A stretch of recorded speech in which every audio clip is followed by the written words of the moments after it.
나는 평생 사람을 만나며 일해왔다.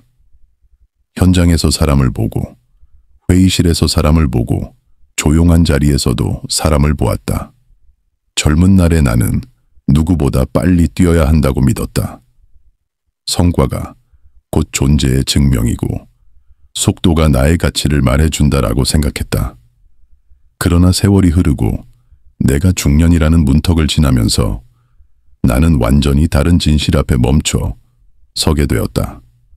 사람의 가치는 재산보다 태도에서 먼저 드러난다는 사실이다. 직함이 아무리 크고 내가 쌓은 이력이 아무리 화려해도 태도가 흐트러지는 순간 그 모든 것이 한순간의 빛을 잃는다는 것을 나는 너무 많이 보아왔다. 어느 날 거울 앞에 선 적이 있다. 그날따라 얼굴이 아니라 표정의 그늘이 먼저 보였다.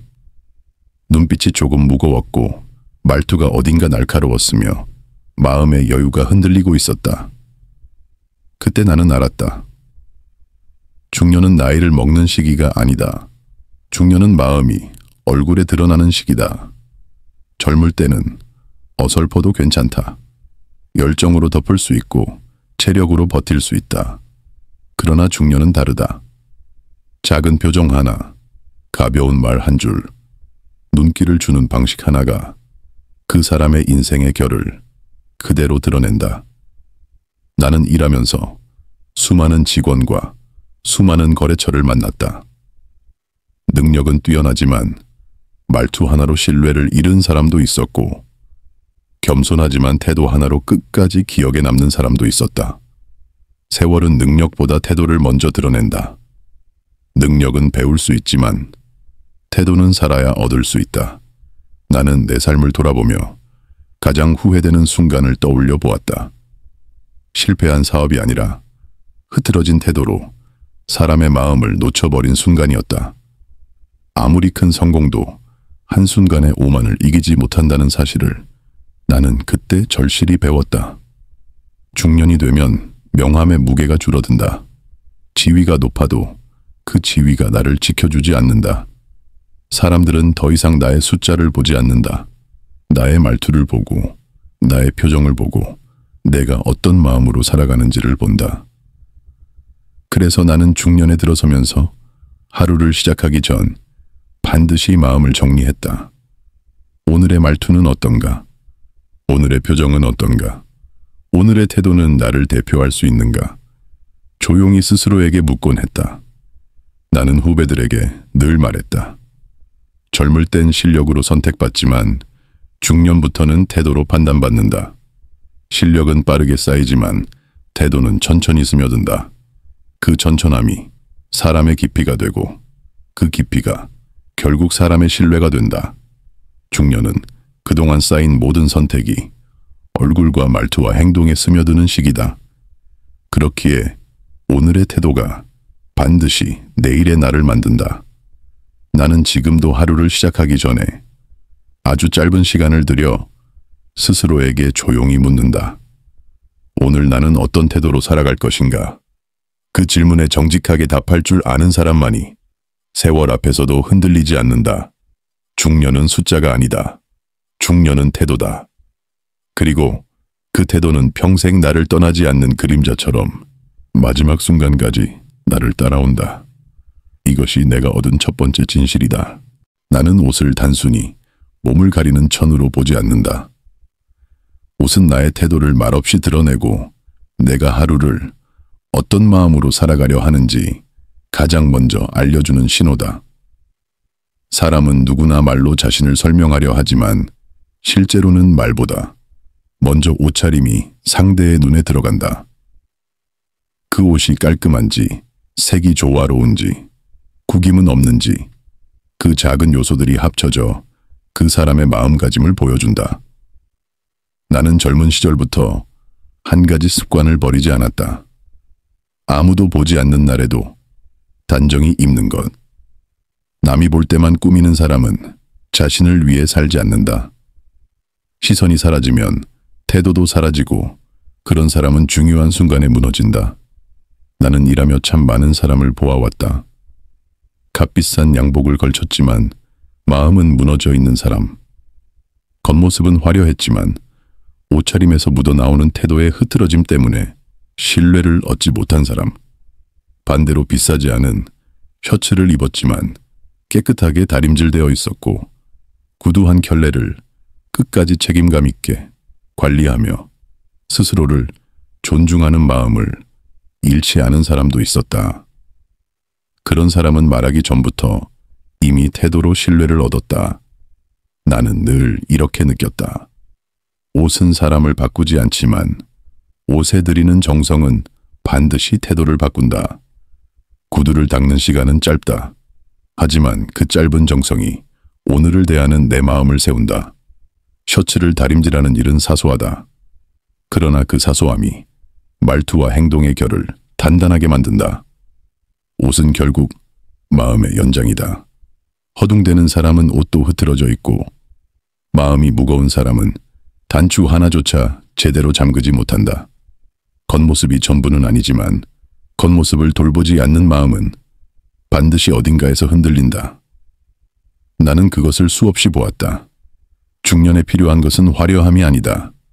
나를 크게 보이게 하는 장식이 아니라 나를 존중하게 만드는 단정함이다. 나는 어느 날 젊은 직원에게 말했다. 네 옷은 네가 쓴 보고서다. 말 한마디 건네기 전 이미 너는 오늘의 태도를 드러내고 있다.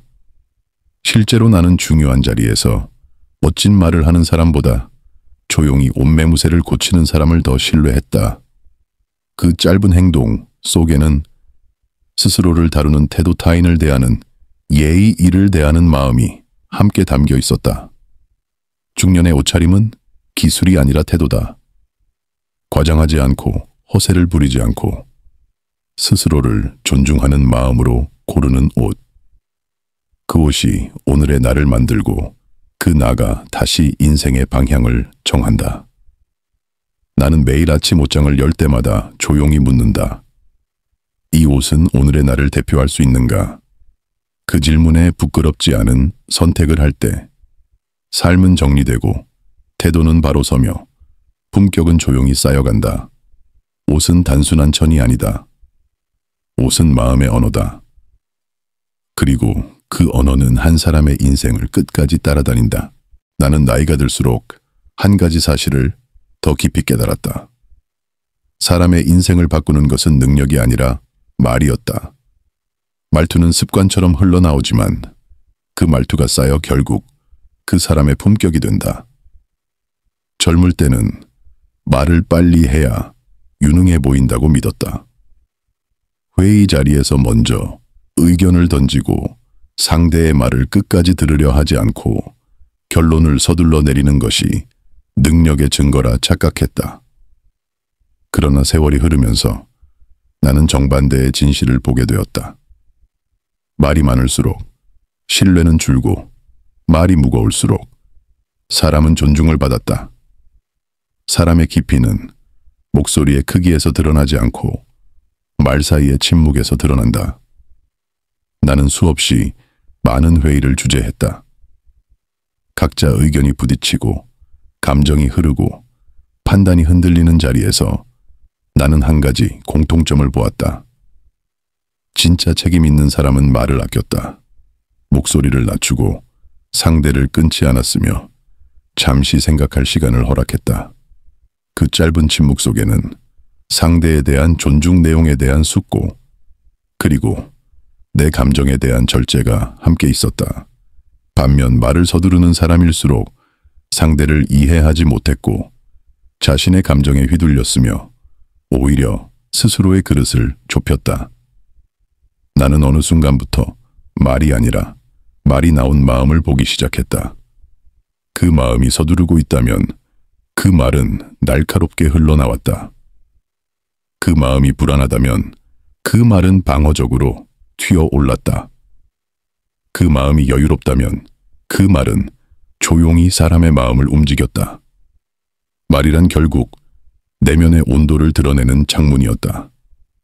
그 창문이 깨끗하면 상대는 나를 신뢰했고 그 창문이 흐려지면 상대는 내 말 뒤에 의도를 경계했다. 나는 후배들에게 이렇게 말했다. 중년부터는 말이 실력이 아니다. 말의 방향이 실력이다. 사람을 세우는 말인지, 사람을 무너뜨리는 말인지, 그 선택이 곧 그 사람의 삶을 만든다. 나는 일하면서 가장 아쉬웠던 순간을 떠올려 본 적이 있다. 잘못된 결정 때문이 아니라 잘못된 말 한 줄 때문이었다. 서두른 말 한마디로 좋은 관계가 멀어지고 감정적인 말 한마디로 오랜 신뢰가 흔들렸다. 그때부터 나는 입을 열기 전에 먼저 생각했다. 이 말이 지금 필요한가? 이 말이 상대를 살릴 수 있는가? 이 말이 내 품격을 지켜줄 것인가? 그 세 가지 물음은 내 말투를 바꾸었고 내 관계를 바꾸었으며 나의 인생을 바꾸었다. 말은 공기 속으로 사라지는 것 같지만 그 말의 온도는 상대의 마음에 오래 남는다. 따뜻한 말은 사람을 다시 일으키고 차가운 말은 사람의 마음을 얼어붙게 한다. 그래서 나는 결론에 도달했다. 중년의 말투는 그 사람의 인생을 적는 펜이다. 그 펜이 바르게 서야 관계가 남고 신뢰가 남고 품격이 남는다. 그리고 그 품격이 끝내 그 사람의 삶을 지탱한다. 나는 오랫동안 사람을 지켜보며 한 가지 흐름을 분명히 확인했다. 능력은 문을 열어주지만 태도는 사람을 머물게 한다는 사실이었다. 사람의 운명은 우연으로 바뀌지 않는다.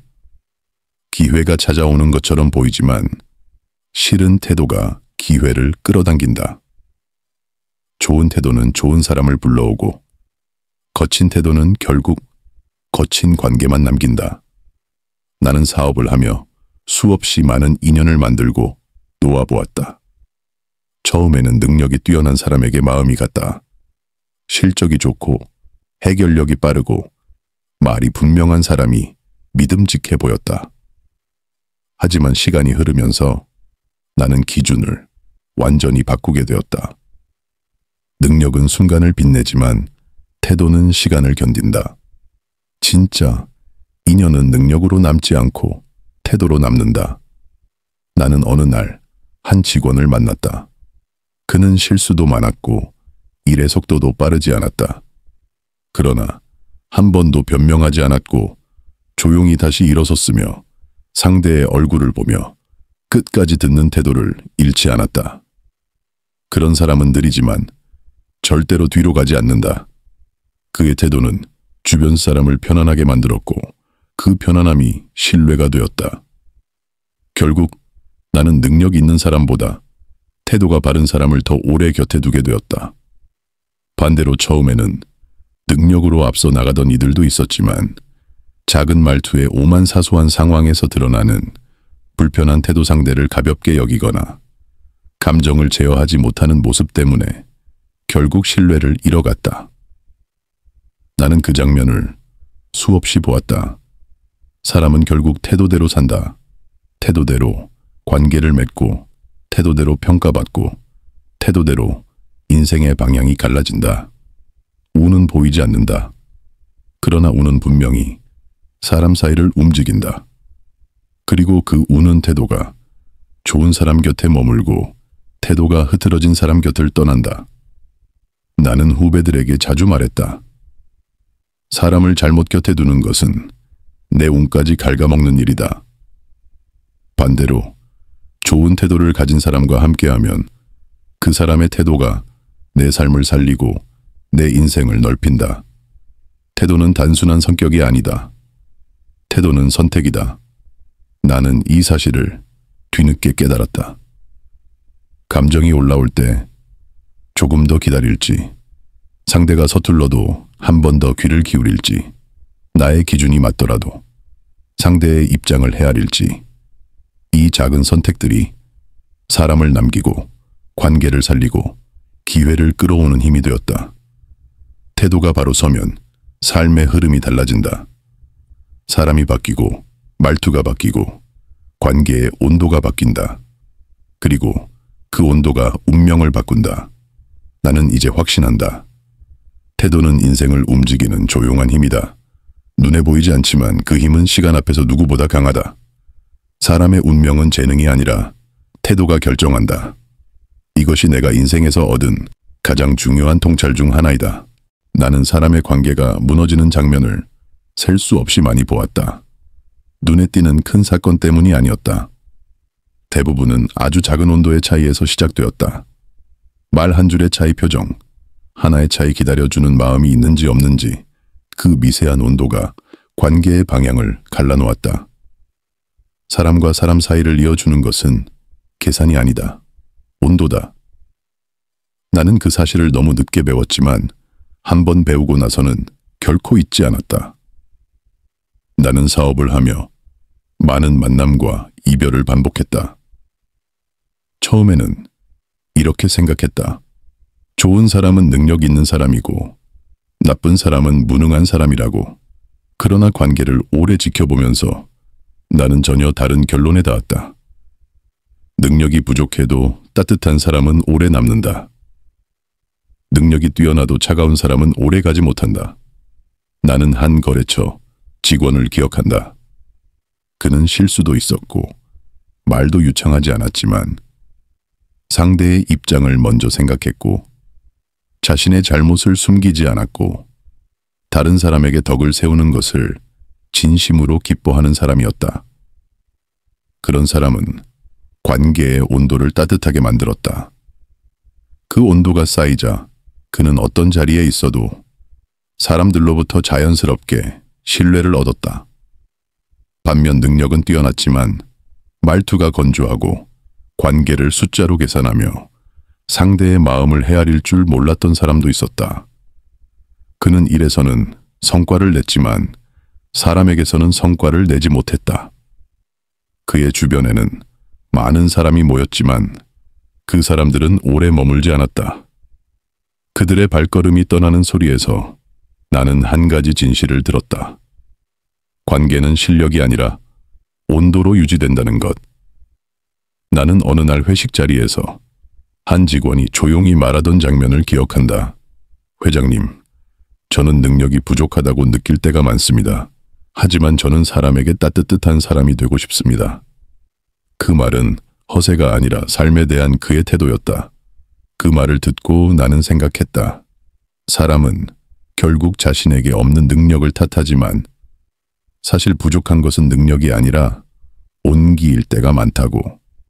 따뜻한 사람은 말투가 부드럽고 표정에 여유가 있고 관계에 쉼표를 만든다. 이 쉼표는 상대가 숨을 고를 수 있게 해주고 다시 마음을 열 수 있게 해준다. 차가운 사람은 말투에 날이 있고 표정이 경직되어 있으며 상대의 말을 자르기 일수다. 이러한 차가움은 관계를 얇게 만들고 전기 쌓일 시간을 허락하지 않는다. 나는 후배들에게 자주 말했다. 관계는 힘으로 잡는 것이 아니다. 온도로 붙드는 것이다. 너무 뜨거우면 부담이 되고 너무 차가우면 멀어진다. 따뜻함은 가장 오래가는 온도다. 중년이 되면 사람이 남는 것이 아니다. 온도가 남는다. 사람들은 그 온도의 기억을 품고 살아간다. 나는 지금도 많은 얼굴을 떠올린다.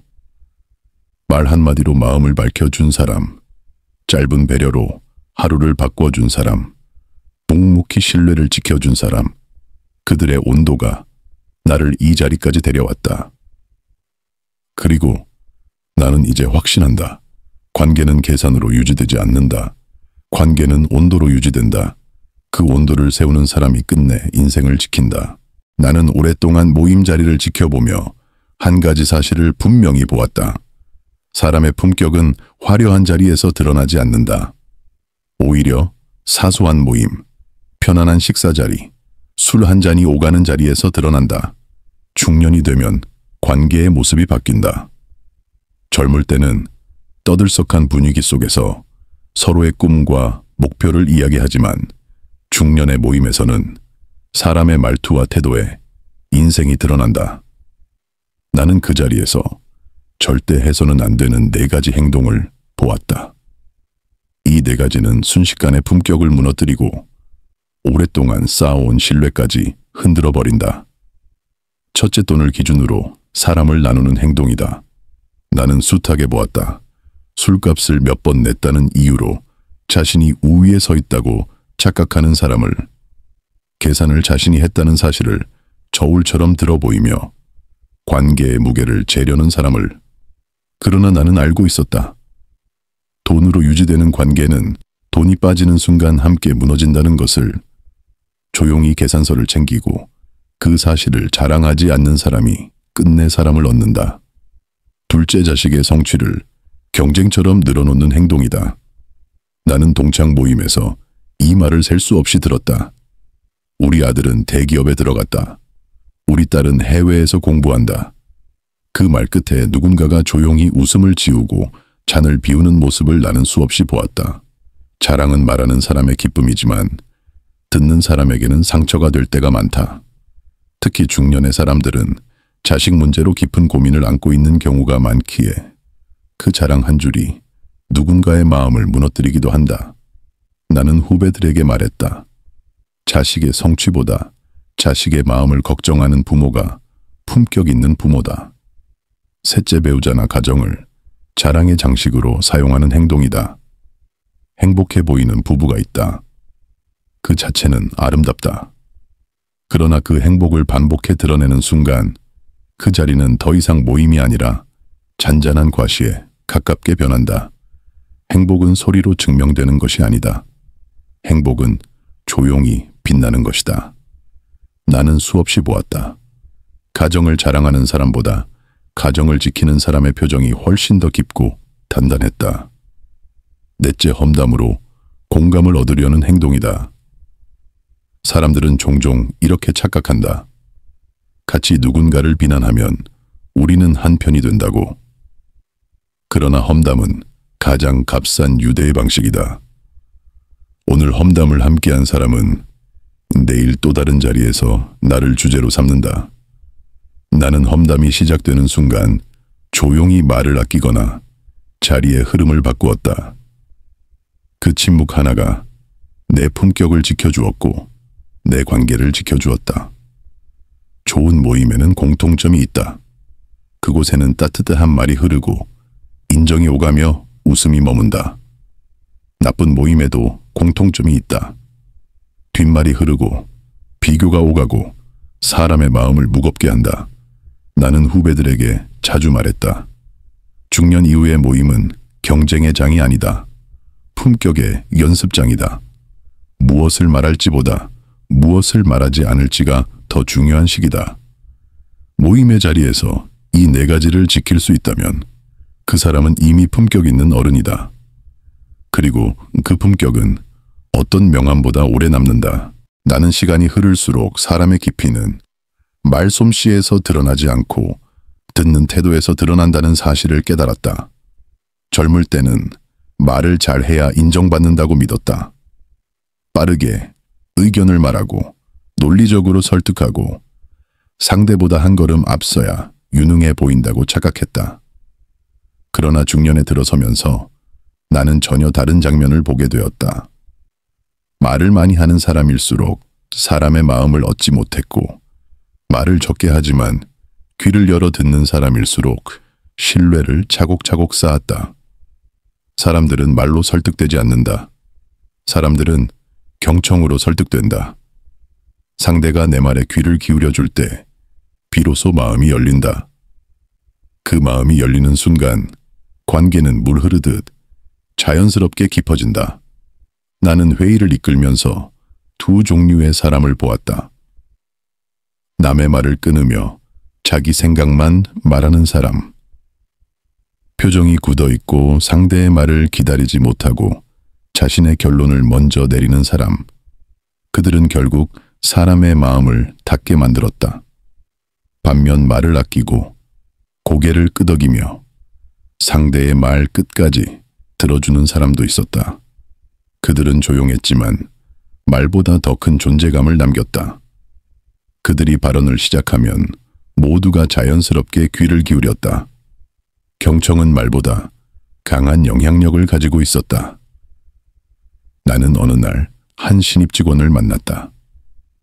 그는 경험도 부족했고 지식도 많지 않았지만 상대의 말에 온전히 집중하는 자세가 있었다. 초짜였지만 그의 태도는 누구보다 단단했다.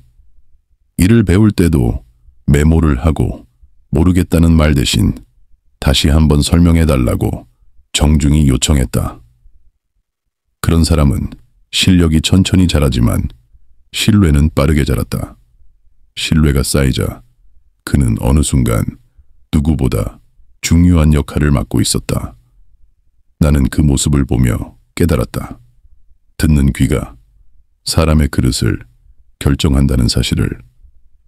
듣지 않는 사람은 자기 경험의 울타리 안에 갇혀버린다. 그 울타리는 시간이 갈수록 좁아지고 결국 그 사람의 삶을 막는다. 그러나 듣는 사람은 타인의 생각에서 배우고 상대의 관점에서 성장한다. 듣는 귀가 열려있는 사람은 늘 배울 길이 열려있고 늘 넓어질 여지가 있다. 나는 스스로에게 자주 말했다. 듣는 태도는 지식보다 깊은 교양이다. 듣는 태도는 말보다 큰 언어다. 듣는 태도는 나의 오만을 비추는 거울이다.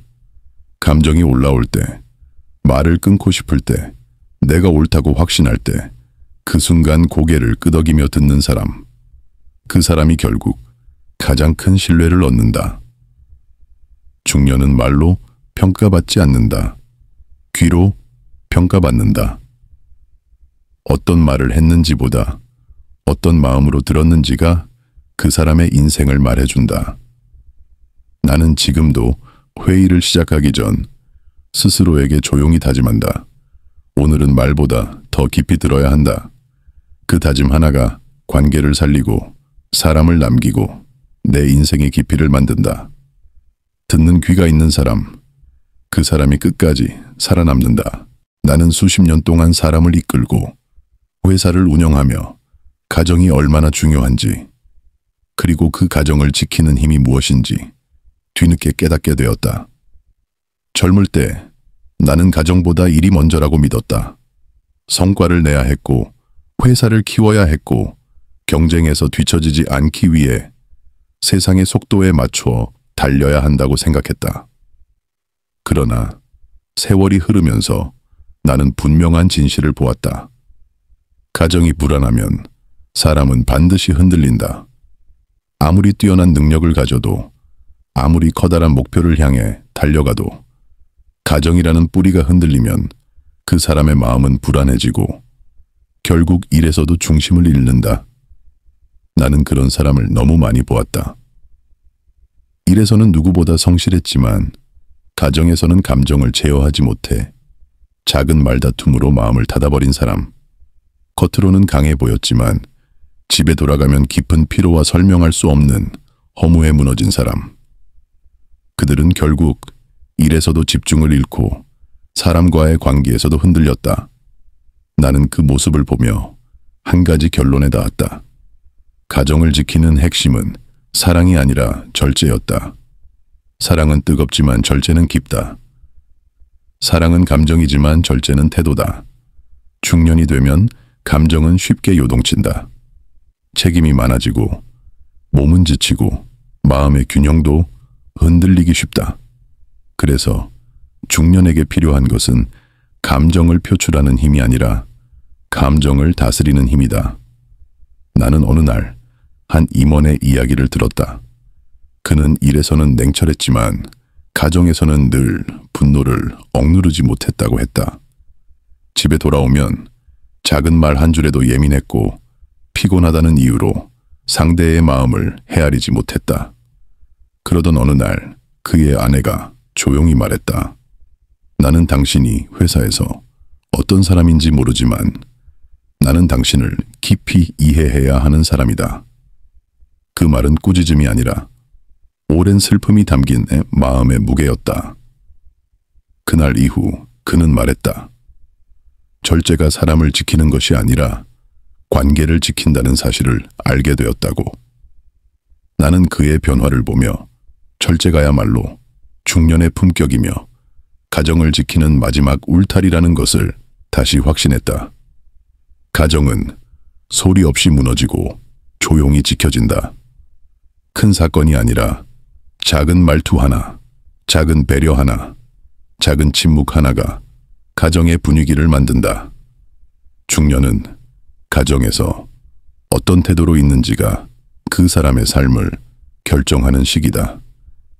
말을 아끼는 사람이 가정을 지키고 감정을 다스리는 사람이 가정을 살린다. 상대를 존중하는 사람이 가정을 빛나게 한다. 나는 후배들에게 종종 말했다. 가정은 사람의 마지막 명함이다. 사회에서의 이름이 사라져도 가정에서 불리는 이름은 남는다. 그 이름이 따뜻하게 기억되려면 절제를 잃지 말아야 한다. 절제는 약함이 아니다. 절제는 품격이다. 절제는 사랑을 오래가게 하는 힘이다. 가정을 지키는 사람, 그 사람이 결국 자신의 인생을 지키는 사람이다. 나는 인생을 오래 살아오며 비움이라는 것이 얼마나 큰 힘인지, 얼마나 깊은 품격을 만드는지 몸으로 배웠다. 젊을 때에 나는 채우는 것이 성공이라고 믿었다. 경험을 채우고 성과를 채우고 사람을 모으고 재산을 쌓고 이력서를 두껍게 만드는 것이 성공의 길이라 생각했다. 그러나 중년에 이르고 노년에 가까워질수록 나는 조용히 한 가지 진실 앞에 멈추게 되었다. 채움은 성공의 언어였지만 비움은 품격의 언어였다. 사람은 누구나 어느 순간부터 내려놓지 못하면 자신이 만든 짐에 눌려버린다. 오래된 감정, 불필요한 욕심, 무의미한 비교, 쓸데없는 자존심, 과거의 상처까지 이 모든 것들이 마음의 자리를 차지한다. 그 자리가 가득하면 새로운 지혜가 들어설 곳이 없다. 마음이 꽉 차면 사람도, 기회도, 평온도 들어오지 못한다. 나는 회사를 운명처럼 끌고 가던 시절 매일이 전쟁 같았다. 사람을 관리하고 위기를 넘기고 끊임없는 결정을 내리며 늘 채워야 한다는 압박 속에 살았다. 그러다 어느 날 아무 말 없이 창밖을 바라보는데 내 머릿속이 너무 빽빽한 것을 느꼈다. 그 순간 나는 생각했다. 지금 나에게 필요한 것은 더 채우는 것이 아니라 비워내는 것이구나. 그때부터 나는 하나씩 내려놓기 시작했다. 타인과의 비교를 비우고 사소한 감정을 비우고 과도한 책임감을 비우고 나를 올가매던 완벽함을 비웠다. 그렇게 조금씩 비워내자 이상하게도 삶이 더 단단해졌다. 비움은 나약함이 아니라 여유였다. 비움은 포기가 아니라 정화였다. 나는 그 후로 사람들을 지켜보며 하나의 흐름을 보았다. 가득 찬 사람은 늘 예민했고 늘 불안했고 관계도 쉽게 틀어졌다. 가득 찬 마음은 작은 말에도 흔들리고 작은 실수에도 무너졌다. 반면 비울 줄 아는 사람은 대부분 조용했고 여유가 있었고 흔들려도 다시 중심을 찾았다. 그들의 말투는 부드러웠고 표정에는 평온이 있었다. 그 평온이 바로 품격의 흔적이었다. 나는 후배들에게 이렇게 말했다. 성공은 채움의 결과지만 품격은 비움의 결실이다. 마음을 비우면 감사가 들어오고 불안을 비우면 평화가 들어오고 분노를 비우면 지혜가 들어온다. 인생의 후반부는 얼마나 더 채우느냐가 아니라 얼마나 덜어내느냐가 중요한 시기다. 채움은 경쟁을 낳지만 비움은 깊이를 만든다. 나는 지금도 하루를 마칠 때면 조용히 스스로에게 묻는다. 오늘 나는 무엇을 비웠는가? 오늘의 비움이 내일의 나를 가볍게 하고 내일의 깊이를 만든다. 비움은 단순한 미덕이 아니다. 비움은 인생의 품격을 완성하는 마지막 단계다. 그리고 그 비움 속에서 비로소 진짜 나를 만나게 된다. 나는 세월이 깊어질수록 한 가지 진실에 점점 더 가까워졌다. 사람은 결국 자신이 선택한 태도로 기억된다는 사실이다. 젊을 때는 내가 얼마나 뛰어난지를 증명하려 애썼다. 실적을 내고 능력을 보여주고 더 빠르게 성장하는 것만이 가치 있는 삶이라고 믿었다. 그러나 중년을 지나 삶의 후반부에 들어서며 나는 묵직한 깨달음을 얻었다. 사람은 능력으로 시작되지만 태도로 끝난다. 내가 어떤 자리에 있었는지는 세월이 흐르면 잊힌다. 어떤 업적을 이루었는지도 사람들의 기억에서 옅어진다. 하지만 내가 어떤 태도로 사람을 대했는지는 끝까지 남는다. 내가 한 말투, 내가 지닌 시선, 내가 건넨 작은 배려, 누군가를 향해 고개를 끄덕였던 그 순간, 그 모든 것이 사람들의 마음에 오래 머문다. 나는 수많은 사람을 보았다. 아무리 큰 성공을 거둔 사람이라도 태도가 흐트러지면 결국 홀로 남았다. 반대로 평범한 자리에서 평범하게 일했지만 태도가 단단하고 마음이 따뜻한 사람은 시간이 지날수록 더 많은 사람을 남겼다. 성공은 시간이 지나면 약해지지만 품격은 시간이 지나도 무너지지 않았다. 나는 어느 날 오랜 직원에게서 이런 이야기를 들었다. 회장님이 남긴 말보다 회장님이 남긴 태도가 저희에게 더 깊게 남았습니다. 그 말은 칭찬이 아니었다. 그 말은 내가 평생 추구해온 삶의 방향이었다. 나는 그 순간 깨달았다. 사람의 마지막은 그 사람이 쌓아 올린 것들이 아니라 그 사람이 남긴 태도라는 것을. 중년 이후로 사람의 가치는 얼마나 많이 가졌느냐가 아니라 어떤 태도로 버텼느냐, 어떤 태도로 관계를 지켰느냐, 어떤 태도로 스스로를 단정했느냐에 달려 있었다. 나는 후배들에게 이렇게 말했다. 능력은 당신의 문을 열지만 태도는 당신을 끝까지 지켜준다. 태도가 흐트러지면 아무리 큰 문도 닫히지만 태도가 바로 서면 작은 문도 끝내 길이 된다. 그리고 그 길 끝에서 사람들은 말한다. 그 사람은 좋은 태도를 가진 사람이었다고. 그 사람은 예의를 잃지 않은 사람이었다고. 그 사람과 함께한 시간은 참 편안했다고. 나는 지금도 하루를 마칠 때 스스로에게 묻는다. 내가 오늘 남긴 것은 무엇인가? 말인가? 성공인가? 아니면 태도인가? 그 질문 앞에서 나는 한 가지 진실로 돌아온다. 사람에게 끝까지 남는 것은 말도 아니고 성과도 아니고 재산도 아니다. 오직 태도뿐이다. 그리고 그 태도가 나의 이름이 되고 나의 향기가 되고 끝내 나의 인생이 된다. 나는 이 사실을 세월 속에서 배웠고 이제는 확신한다. 품격 있는 태도. 그것이 한 사람의 마지막을 결정한다.